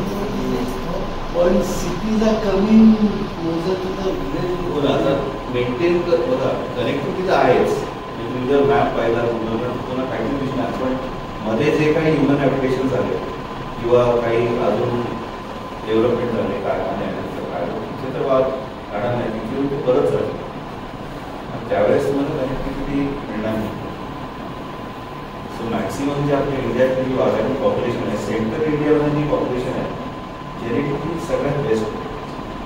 कारण त्याला वेस्टर्न घाट्समधनं पण काही जीन्स मिळाले, ईस्टर्न घाट्समधून पण काही जीन्स मिळाले आणि त्यामुळे ती बेस्ट पॉप्युलेशन. बांधवगड कान्हा सातपुडा अगदी तुम्ही म्हणजे झारखंडमध्ये गेलो तिथे सुद्धा तेव्हा आता तुमचं संजय गांधी राष्ट्रपती आपलं मुंबईचं ते 55 वेगळे आहेत 54-55 आहेत. ते किती वाढणार? नॅशनल पार्क 130 स्क्वेअर किलोमीटर आहे बाहेर. तिकडे ईस्टर्न सबर्ब आहे, वेस्टर्न सबर्ब आहे, पुढे चेना पीक आहे. जाणार कुठे? किती वर्ष अगोदर आपण म्हटलं की आपल्याकडे एवढे 55 मिनिटे आहेत. कुठेतरी एक तर त्यांना वाढ द्या किंवा त्याचं पॉप्युलेशन कंट्रोल करा. हाच वाटतं की रियालिटी कुठेतरी आपल्याला स्टॅबलायझेशन किंवा काही ना काही आपल्याला विचार करावा असतो. नाहीतर हे असं कठीण आहे. 50 वर्षांनी अजून 100, 60, 70, 80 होती काय करणार? आता बिंबिसार नगर आणि राणी कॉम्प्लेक्स आणि इतर ठिकठिकाणी रेग्युलरली विकले जातात.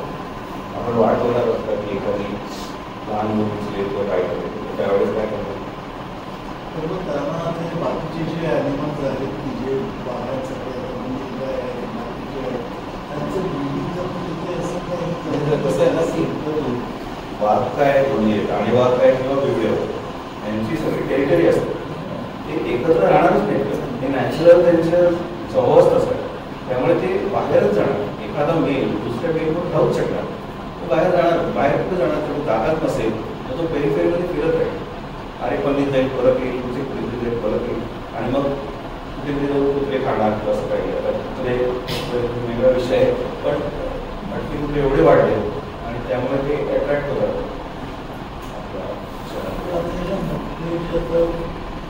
प्रकल्प वगैरे आहेत सेंट्रल इंडियामध्ये म्हणजे बांधकाम ते तेव्हा वाढवणार होते, ते घडणं तिथे ठेवणार होते, बाकीचं हे करणार होते की त्याच्यामुळे वाघांना पण त्याच्यामध्ये काही तसं नाही. बाकी ना कपॅसिटी कॉम्प्लेक्स आहे.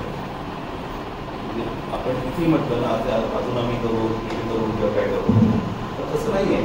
तुम्ही एका एरियामध्ये किती वाढवणार, किती हर्ट ठेवणार, किती वाढवणार, वाढ किती वाढणार. ती वाढल्यानंतर पण शेवटी ती ट्रीट करणार तुमच्या त्या त्रासासवर किंवा आणि एक म्हणजे पॉईंट मी इथे नाही सांगितलं पण ते इन्व्हेटिव्ह स्पीसीज ठाणेरीसारखे जे झुडपं आहेत ती एवढी वाढली. भारतातल्या सगळ्या टायगर रिझर्व्समध्ये किंवा टायगर ऑक्युपाईड फॉरेस्टमध्ये 40 फक्त इन्व्हेज नॅचरल व्हेजिटेशन राहिलंच नाही. ते तर खाणार नाही, खाणारी कोणीच खाणार नाही. मग ते कुठेतरी जाणार ना. मग ती काय होतं, वाढले की त्यांना खायला काय मिळतं, भात, गहू, ज्वारी. शेवटी शेताकडे येतात, मग शेती खातात. लोकांचा परत आरडाओरडा सुरू होतो, त्यांना मारण्याचा प्रयत्न होतो. इलेक्ट्रिक वायर्स ठेवलेले असतात, त्यातनं ते मरतात, कोणी बंदूक वापरतात. कॉम्प्लिकेटेड आहे म्हणजे असं एक काही विशेष सायकलमध्ये आपण गेलो, हे चालू आहे काही आपण हे करतो की आम्ही चालूच आहे. पण कुठेतरी थोडं out of the box thinking पाहिजे. आता आपण अजून वाढावे हा विचार सोडला ना तर बऱ्याच गोष्टी आपण वेगळ्या पद्धतीने करतो. नावं सांगितली तर वाघांची माझे इथे सगळे फॉरेस्टवाल्याचे नावं लिहिलेली असतात. हा इतका मुलगा आहे असा, आणि ते स्वतःच्या मुलीच्या किंवा असं पण असतं. ते काय होतं की म्हणजे हे टुरिस्ट जे गाईड्स आहेत ना, हे सगळे छान नावं देतात. आपल्याला एक्साइटमेंट वाटते. आपल्याला एक आता तुझा छोटा मटका असेल काय, बरोबर छोटा मटका पाहिला पाहिजे, बदल पाहिला पाहिजे, असं काय. पण नाही, इंटरेस्टिंग गोष्ट अशी आहे की कुठलाही वाघ मेल आपल्या लिटरमधून जी फिमेल असेल तेवढं कधीच मेल काढतो, किंवा एक नर वाघ त्याच्याच लिटरमधलं जर मेल असेल त्या मेलला पण मारणार. हे ऑलवेज दुसऱ्याच्या लिटरचे मेल असतात ते मारतात. हे प्रूव्ह झालं आहे. हा, ते दुसऱ्याचे जे असतं ना त्यांना ते मारायचा प्रयत्न करतात, स्वतःच्या कधीच मारतात. त्यामुळे ते नॅचरल आहे की तुम्ही एखादं ब्रीडिंग झालं की लगेच ती फिमेल ही की वाघाला उचकावून लावतो, वाघ दुसरीकडे जातो, तिची ती लिटर बेस करते, किलर बेस करते. त्याच्यानंतर दुसरा वाघ कुठला जर येणार असेल आणि तिला वाटतं की आपली पिलं धोक्यात आहे तर ती फक्त मीटिंग सुद्धा करते. हे सुद्धा झाले. फक्त मोठं मीटिंग असतं, त्यातनं प्रोडक्शन काही वाटत नाही. पण फक्त तो वाघ तिथे आलाय, त्याला बिझी ठेवून त्याला बरं वाटावं असं तो निघतो. पिलं संरक्षण हे अनेक ठिकाणी म्हणजे लोक अभ्यास करतात, त्यातनं लक्षात येतं. वर्षात एकदा होऊ शकतं. फक्त जर पिलं झाली असतील तर आधी वाघाबरोबर साधारणपणे 2 वर्षापर्यंत पिलं लागतं. तोपर्यंत ती मग पिळ नाही का, ती एकदा पिलं गेली की पुन्हा ती त्या नेक्स्ट सायकलला एकत्र होऊ शकते. हा, ते काय असतं म्हणजे मेल पेटिंगमध्ये आता मी सांगितलं की समजा एखादी फिमेल असेल, पिलं असेल तर दुसऱ्या वाघापासून पिलांसाठी धोका आहे. मग ती आणि सगळे वाघ पिळला जागा पाहिजे आणि मग ते ॲग्रेसिव्ह असतात. त्यांना जर हीटमध्ये असतील आणि त्यांना जर ती फिमेल हवी असेल की ते प्रयत्न करतातच काही ना काही करायचं. त्यामुळे त्यावेळेस काय करायचं, मग ती कुठेतरी पिलांना सुरक्षित ठेवून लांब जातात आणि ती पण असं फेक करते की शी जोशी आणि मग ते मीटिंग होतं, ॲक्च्युअल मीटिंग होतं, पण it is only a fake meeting.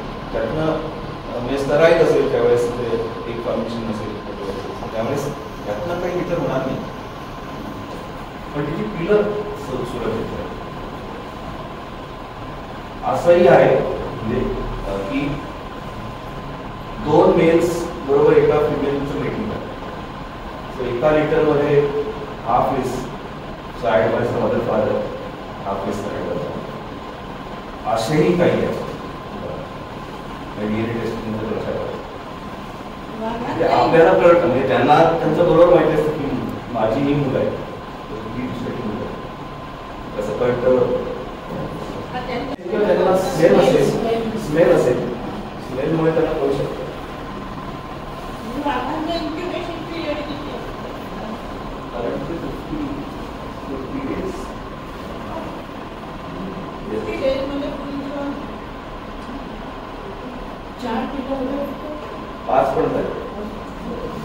आजकाल 5 पिलं सक्सेसफुली रेस केल्याचंही म्हणजे काही एक्झाम्पल्स आहेत. फ्रेंचमध्ये कॉलरवालीमध्ये पिलं, कॉलरवाली म्हणायची कॉलर, तर तिची 2 वेळा 5 पिलं आणि ती सगळी 5, पण जमीन 4. हा जसा प्रोजेक्ट आहे तर आपला धारकामध्ये उपक्रम राबवला गेला आहे. आपण काही वर्षापूर्वी चित्ते आणले होते, तसं आपल्याकडे समजा संख्या वाढली तर बाहेरची जंगलं आहेत आणि जर त्याचं नॅचरल हॅबिटेट जर त्यांना सुटेबल असेल तर तो एक विचार आहे का की ते आपल्याकडचे जास्त वाढलेले वाघ समजा तिथे पाठवतो. कंबोडियामध्ये प्रयत्न करतो आपल्याकडे जेव्हा कंबोडियामध्ये नेतो, पण ते कधी नेतील काय माहिती आणि नेले तरी फार थोडे नेतील. कंबोडियामध्ये ऑलरेडी फॉरेस्टमध्ये म्हणजे प्रेवेस जवळ नाही आहे किंवा इतर अनेक प्रॉब्लेम्स आहेत प्रोटेक्शन. जोपर्यंत ते क्लिअर होत नाही तोपर्यंत हेल्पमेंट आहे, पाईपलाईन आहे आपल्याकडे. फक्त आशिया खंडात वाढ त्यामध्ये तिथपर्यंत गेलेच नाही. कदाचित आता साऊथ आफ्रिकेमध्ये वाघ आहेत सोडलेली पाळी वाघ ते राहतात. अमेरिकेत वाघ आहे सोडलेले अनेक वाघ आहेत. 10,000 करोड वाघ नुसते अमेरिकेत ते राहतात. सर त्याला काय लागतं खाणं पिणं आणि प्रोटेक्शन अजून काय लागतं. जसे मांजरी राहतात तसं वाघ राहतात व्हेरी इझी आहे. पण नॅचरली ती खूप असतो. नॅचरल हॅबिटेशनमध्ये आपण जर वाघ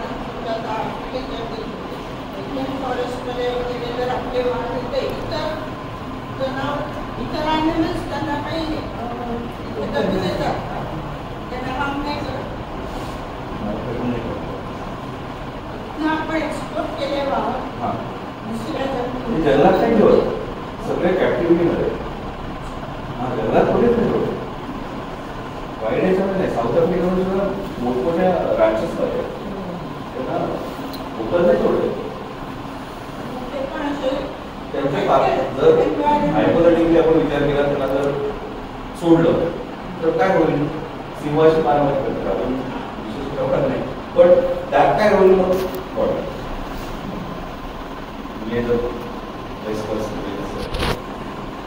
पण असं अजून घडलंच नाहीये. कॅप्टिव्हेटेड आहेत तेव्हा सिंहाशी वाघाचं ब्रीडिंग केलेलं आहे. वाघाचं मेल वाघ आणि फिमेल सिंह किंवा मेल सिंह फिमेल वाघ असे ब्रीडिंग मुद्दाम ब्रीडिंग केलेले आहे. तो त्याच्यातनं टायगॉन लायगर असे मिक्स तयार झालेले आहेत. पण ते स्टराईल होतं, त्यांच्यातलं पूर्ण ब्रीडिंग होणार नाही. हे नॅचरली देवाची करणी की कुठल्याही वेगळी स्पीसी तर सुकून जर ब्रीड झालं ऑस्ट्रेलियन कायम स्टराईल पुढे वाढेल. जोपर्यंत जेनेटिकली खूप क्लोज नसतील तरच ते वाढतील. ते वाढले तर एक वेगळी स्पीसी आपण समन्वय आम्हाला सगळं त्यांचं म्हणजे बरोबर राहून काम करायला लागतं. चॅलेंजिंग कॉन्झर्वेशनसाठी चॅलेंजिंग एरिया असतात. त्यांच्या विंग्स त्यांचे रेग्युलर ज्या फ्रिक्वेंट ट्रान्सफर्स होतात या सगळ्या गोष्टी खूप त्रासदायक आहेत. एखादा ऑफिसर चांगला असेल तर काम चांगलं होतं. एखादा ऑफिसर खडूस असेल तर आपल्याला प्लॅटफॉर्मवर जाऊन 2 वर्ष केलेलं काम सुद्धा मागे जाऊ शकतं. पण we have to be diplomatic आणि वर्क विदिन द सिस्टम. पण शेवटी गव्हर्नमेंट बरोबरच तुम्ही काम करू शकता. तुम्ही इंडिव्हिज्युअली एनजीओ म्हणून काम करायला गेलात तर तुम्हाला एका ठराविक लेवलनंतर तुमचं काम पुढे नाही शकत.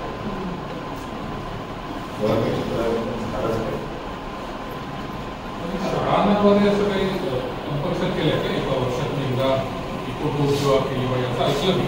शाळांमध्ये इको क्लबचं खूप आधीपासून आहे, पण वर्षातनं केली पाहिजे. एक्सकर्शन्स आहेत. आता मॅडम इथे बसले आहेत फॉर्मर प्रिन्सिपल पार्लिमेंटरी विद्यालय, तर त्या जास्त चांगलं सांगू शकतील. पण मला माहिती आहे म्हणजे मी यांच्या शाळेबरोबर अनेक वेळेला डिजिटल्सला गेलो आहे, कॅम्प्सला गेलो आहे. सो ही शाळा पार्लिमेंटरी आहे त्यामुळे ते उत्साहाने करतायत. किंवा माझी शाळा IAS स्कूल त्याच्यामध्ये सुद्धा टीचर क्लब पूर्वीपासून होते, अजूनही आहे. त्याच्यामध्ये कंपल्शन आहे का नाही. म्हणजे त्या मॅडमचा इंटरेस्ट किंवा त्यांच्या आधी विजय मॅडम होते त्यांचा इंटरेस्ट ह्याच्यामुळे सगळं चालतं.